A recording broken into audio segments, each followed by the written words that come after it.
Um servidor de borda raramente parece dramático.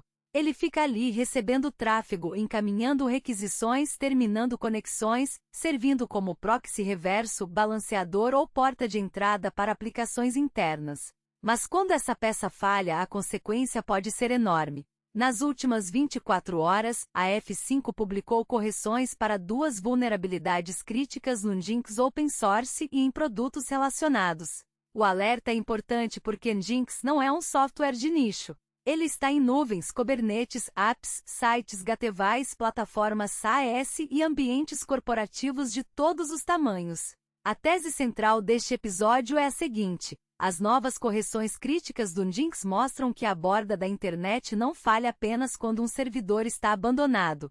Ela falha também quando recursos modernos como HTTP3, HTTP2, gRPC e proxies entram em produção sem inventário, atualização e configuração defensiva.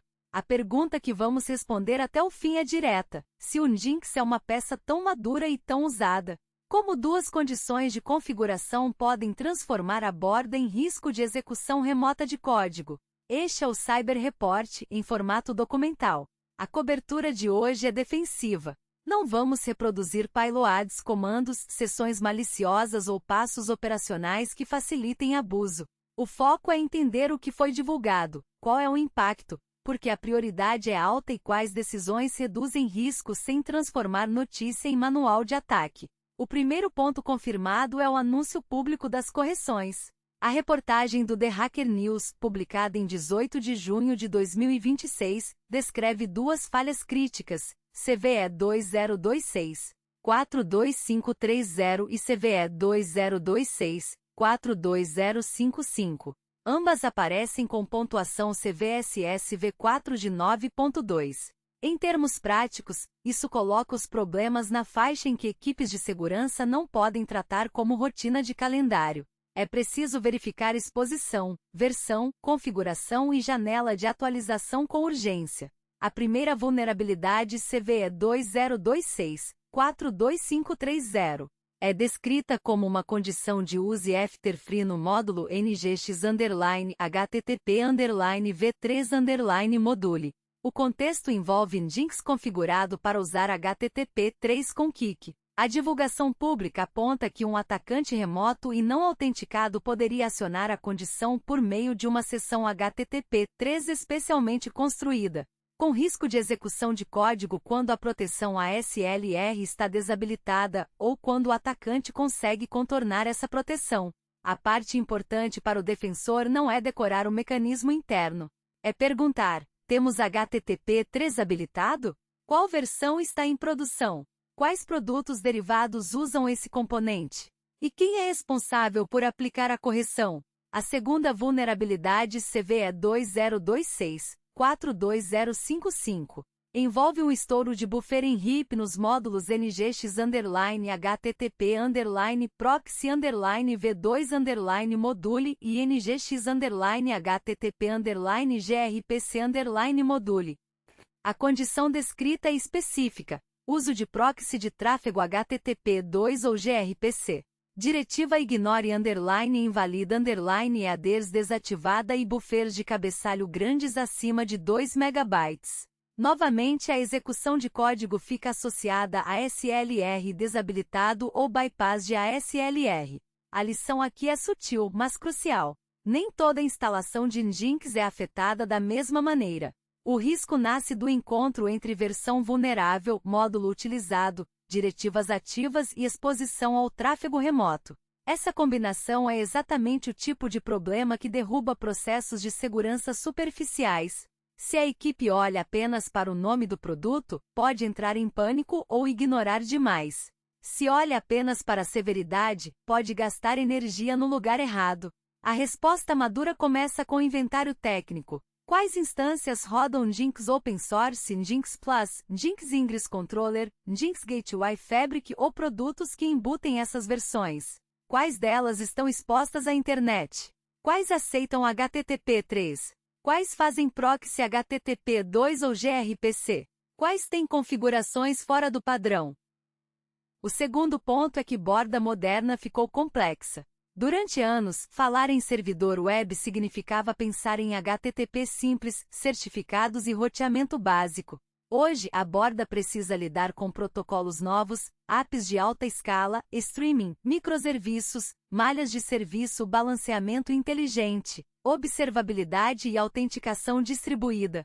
Cada camada melhora desempenho ou flexibilidade, mas também cria combinações de estado, memória, cabeçalhos e tratamento de sessão que podem gerar falhas sérias. HTTP3 e QoQ, por exemplo, existem para melhorar latência e desempenho em redes modernas.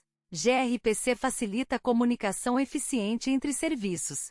HTTP2 permite multiplexação e recursos avançados. Nada disso é ruim por natureza. O problema é operar esses recursos como se fossem apenas uma caixa de seleção. Quando um recurso é habilitado na borda, ele precisa entrar no inventário, na gestão de patches, nos testes, no monitoramento e no plano de resposta.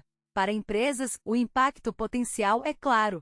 Um servidor de borda comprometido pode permitir movimentação para aplicações internas, interceptação de tráfego, implantação de malware, alteração de respostas, roubo de credenciais transitando por sistemas mal protegidos ou uso da infraestrutura legítima para ataques contra terceiros. Mesmo quando a exploração real depende de condições adicionais, a borda merece prioridade porque fica diretamente exposta a tráfego não confiável. Para times de plataforma e DevOps, há uma mensagem operacional. Muitas organizações têm Jinx em mais lugares do que imaginam. Existe um Jinx instalado diretamente em servidores, um Jinx dentro de containers, um Jinx Ingress Controller em clusters Kubernetes, imagens antigas em pipelines, appliances baseados em Linux, ambientes de teste que viraram produção e proxies criados temporariamente para resolver um problema urgente. O mapa real costuma ser maior do que o inventário oficial. A resposta defensiva começa com identificação.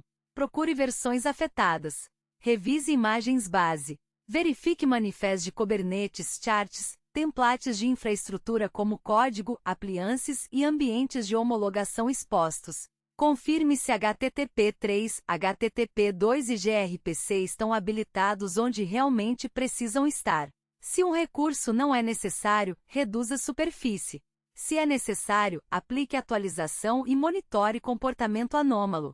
A segunda etapa é priorização. Instâncias expostas diretamente à internet vêm primeiro.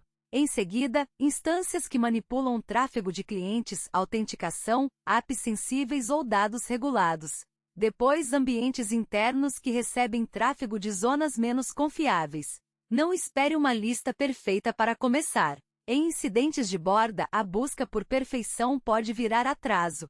Corrija o que é claramente exposto enquanto aprofunda a investigação do restante. A terceira etapa é validação. Aplicar pacote não basta se o tráfego continua passando por uma imagem antiga, um pod não reiniciado, um nó fora do pool atualizado ou um balanceador esquecido. Verifique versão em execução, não apenas versão instalada. Registre evidência de correção. Documente exceções. Se algum ambiente não puder ser atualizado imediatamente, avalie mitigação temporária. Desabilitar recurso não essencial, restringir exposição, filtrar tráfego suspeito, reduzir caminhos públicos e aumentar alertas. A quarta etapa é a observabilidade. Procure quedas inesperadas, reinícios de worker, erros incomuns em HTTP3, padrões anormais de cabeçalhos grandes, tráfego gRPC inesperado, picos de requisições vindas de origens incomuns e mudanças na taxa de respostas 420 ou 520. Logs não devem ser usados para ensinar exploração, mas devem ajudar a detectar tentativa, falha, varredura e abuso. E onde entra a inteligência artificial? Neste caso, a inteligência artificial não é o fato central. As vulnerabilidades são de infraestrutura web, mas a inteligência artificial pode ser útil no lado defensivo se for aplicada com controle. Resumir a divisorias, correlacionar CVEs com inventário, localizar arquivos de configuração, sugerir consultas de detecção e priorizar exposição. O risco é usar automação sem validação, aceitar resposta genérica ou deixar um agente de inteligência artificial com acesso permanente a ambientes críticos. Para a segurança, inteligência artificial ajuda quando acelera a triagem auditável, atrapalha quando substitui responsabilidade. Esse ponto conecta com uma preocupação maior vista em 2026. Identidades de máquina, scripts autônomos e agentes internos precisam de dono, prazo e privilégio mínimo. A mesma disciplina vale para a borda. Quem habilitou HTTP/3? Quem aprovou o gRPC público? Quem acompanha a divisorias da F5? Quem garante que uma imagem vulnerável não volte no próximo deploy? Segurança não é só instalar correção hoje, é impedir regressão amanhã. Para líderes de negócio, a pergunta não deve ser apenas fomos afetados? A pergunta melhor é: em quanto tempo conseguimos provar se fomos afetados? Se a resposta depende de procurar manualmente em planilhas, perguntar em vários chats e esperar alguém lembrar quem criou um proxy, existe um problema de governança. Vulnerabilidades críticas na borda expõem falhas técnicas e falhas de processo ao mesmo tempo. Para usuários finais pode parecer distante, mas a borda é o balcão digital de serviços que você usa. Quando ela falha, o impacto pode aparecer como indisponibilidade, vazamento, redirecionamento, fraude ou comprometimento de contas. Você não controla o Nginx de uma empresa, mas pode escolher serviços que comunicam incidentes com transparência, habilitar a autenticação multifator e desconfiar de mensagens urgentes que aparecem depois de grandes alertas públicos. A conclusão defensiva é simples. Atualize para as versões corrigidas indicadas pelos advisorias oficiais. Confirme exposição real, desabilite recursos não necessários. Priorize servidores de borda. Monitore sinais de comportamento anormal. E trate configurações modernas como código crítico, não como detalhe de performance. A resposta à pergunta inicial é esta: mesmo uma tecnologia madura pode virar risco crítico quando encontra protocolos modernos, configurações específicas e exposição pública. O Nginx continua sendo uma peça fundamental da internet. Justamente por isso, quando a F5 corrige falhas críticas, a reação correta não é pânico nem indiferença. É inventário rápido, patch validado e redução de superfície. Este foi o Cyber Report. Se este episódio ajudou você a enxergar a borda da internet como uma superfície crítica, compartilhe com alguém que administra servidores, Kubernetes ou apps. Em cibersegurança, o servidor mais perigoso às vezes é aquele que todo mundo usa, mas ninguém acha que precisa revisar hoje.